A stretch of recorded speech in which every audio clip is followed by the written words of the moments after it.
No, I don't think this really signifies any sort of closer position on how to deal with the Iranian nuclear threat. I mean, for a long time now, going back to President Obama, both sides have reiterated their opposition to Iran developing a nuclear weapon, but they've been disagreeing about how to go about that. And I think that disagreement was evident in the press conference immediately after this signing ceremony, where it was clear that the Israelis are pushing for the Americans to be more forceful, to make a stronger commitment to use military force against Iran. And the Biden administration, understandably, is reluctant to do that. And that division is still there, notwithstanding the declaration that was signed today.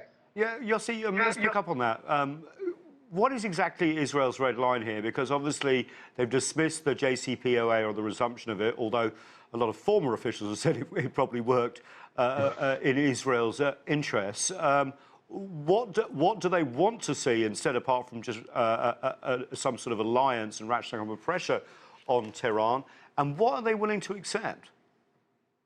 Well, I think there are a bit of shifting of red lines along the years, because this issue is not new. It goes more than 2 decades. And there is a question, for Israel, Iran is an existential issue. That's the way it's perceived, rightly or wrongly.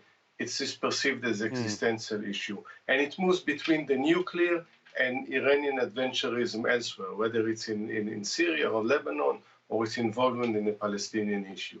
So in this sense, the red line, there are a number of red lines, whether we talk about more conventional or the nuclear.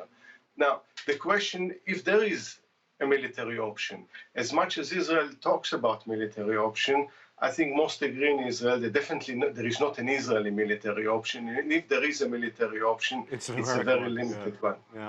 So at the end of the day, what I would like to see is actually the world comes together, especially the United States, coming and offering this military option. Now the question, since Iran is already a threshold nuclear country, at what point? Is it the point that they can actually assemble the first warheads? Is it when there is delivery?